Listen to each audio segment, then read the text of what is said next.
Assalamualaikum warahmatullahi wabarakatuh. Perkenalkan, nama saya Umi Anisatul Amiroh dari HKI 5D. Di sini saya akan melaksanakan tugas UTS dari dosen pengampu mata kuliah Tafsir Agam. Yang pertama adalah Quran Surat An-Nisa ayat 32. A'udzu billahi minasyaitonir rajim. Bismillahirrahmanirrahim. Wala tatamannaw ma faddalallahu bih ba'dakum ala ba'd. Lirrijalin nasibum mimma aktabu walin nisa'i fadibum mimma aktaban was'alullaha minal fadli innallaha kana bikulli syai'in alim.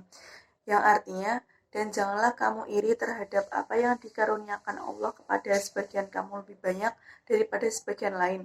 Karena bagi laki-laki ada bagian dari apa yang mereka usahakan, dan bagi wanita pun ada bagian apa yang mereka usahakan. Dan mohonlah kepada Allah bagaimana dari karunia-Nya. Sesungguhnya Allah Maha mengetahui segala sesuatu. Tafsiran ayat ini adalah tidak ada yang didapatkan dari rasa iri melainkan keletihan jiwa.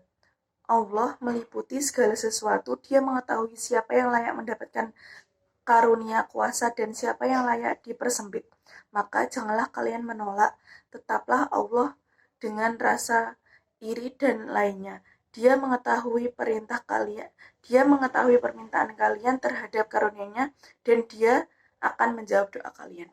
Jadi menurut ayat ini kita tidak perlu iri terhadap pencapaian orang lain, karena sesungguhnya proses yang kita lalui sama orang lain adalah berbeda. Allah pasti akan mendengar dan menjawab apa-apa yang kita usahakan, yang kita doakan, karena sejatinya Allah tidak akan pernah tidak mengabulkan permintaan hambanya yang sekiranya itu patut untuk dikabulkan. Kemudian kedua adalah surat At-Tolaq ayat 7. Liyunfiq du sa'atim min sa'atih wa man qudira 'alaihi rizquhu falyunfiq mimma atahullah la yukallifullahu nafsan illa ma ataha sayaj'alullahu ba'da 'usri yusra. Hendaklah orang yang mempunyai kuasa memberikan nafkah menurut kemampuannya, dan orang yang terbatas rezekinya hendaklah memberikan nafkah dari harta yang diberikan Allah kepadanya. Allah tidak akan membebani sesuatu orang melainkan sesuai dengan apa yang diberikan Allah kepadanya. Allah kelak akan memberikan kelapangan setelah kesempitan. Tafsiran ayat ini adalah surat ini menjelaskan tentang kewajiban memberikan nafkah. Dalam hal ini yang dimaksud ialah suami memberikan nafkah kepada istrinya. Mengutip dari buku Husain Muhammad, Islam mewajibkan seorang suami untuk memberikan nafkah kepada istrinya atas dasar ikatan pernikahan. Orang yang wajib dinafkahi berdasarkan ayat tersebut juga yang memiliki hak untuk nafkah, yakni orang yang termasuk dalam keluarganya. Mereka adalah anak, istri, budak, atau pembantunya. Dari ayat ini menjelaskan tentang kewajiban seorang suami untuk memberikan nafkah semampunya kepada keluarganya, anak maupun istri. Karena sejatinya Allah tidak akan memberikan sesuatu yang tidak dimampukan oleh hambanya kepada seorang hamba. Setelah suami memberikan nafkah kepada istri, tidak ada kata miskin ataupun semakin berkurangnya harta, karena sejatinya barang siapa suami yang memuliakan istri, maka Allah akan memuliakan lagi rezekinya dan akan menambahkan rezekinya. Seperti itu. Yang ketiga ialah Quran Surat Al-Isra ayat 32 yang berbunyi wa qada rabbuka alla ta'budu illa iyyah wa bil walidaini ihsan imma yablugha 'indaka al-kibaru ahaduhuma aw kilahuma fala tanhaluhuma ufi wala tanharhuma wa kullahuma qawlan karima.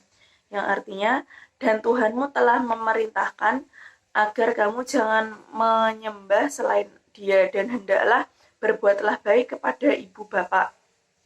Jika seorang di antara keduanya atau kedua-duanya sampai berusia lanjut dalam memeliharamu, maka sekali-kali janganlah engkau mengatakan kepada keduanya perkataan ah, dan janganlah engkau membentak keduanya, dan ucapkanlah keduanya perkataan yang baik.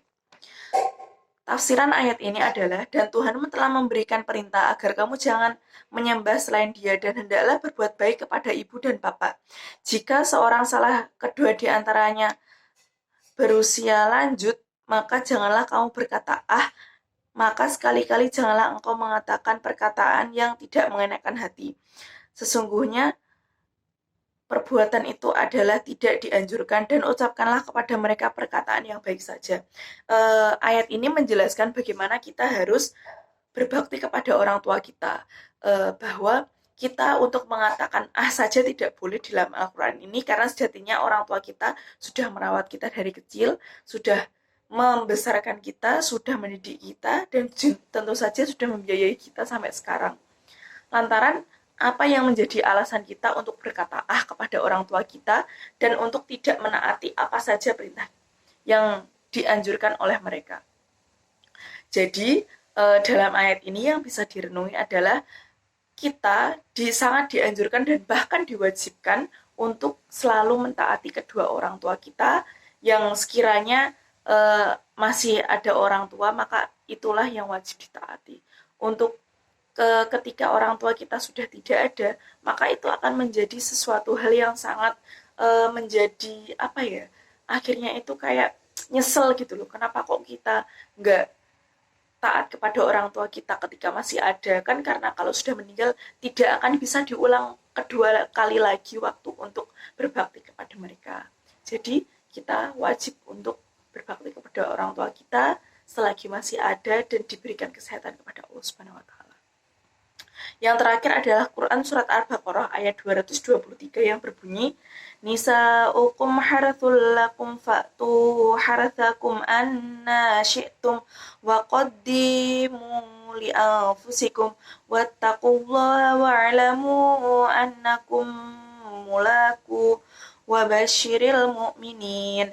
Yang artinya, istri-istrimu adalah seperti tanah tempat kamu bercocok tanam, maka datangilah tanah tempat bercocok tanammu sebagaimana saja kamu kehendaki, dan kerjakanlah untuk dirimu dan bertakwalah kepada Allah, dan ketahuilah bahwa kamu kelak akan memenuhinya dan memberikan kabar gembira kepada orang-orang yang beriman.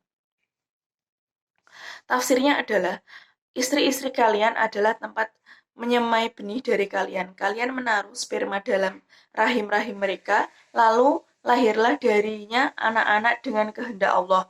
Maka campurilah mereka pada tempat bersenggama saja, yaitu kemaluan, dengan cara apapun yang kalian inginkan.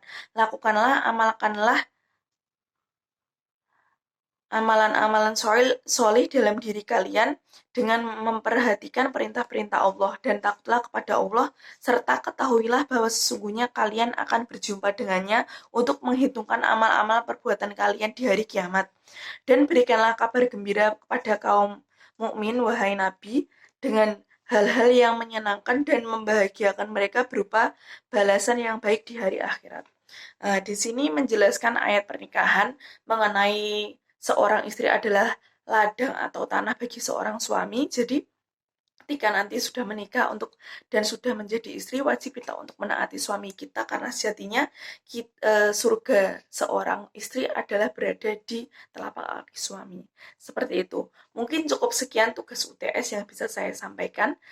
Wassalamualaikum warahmatullahi wabarakatuh.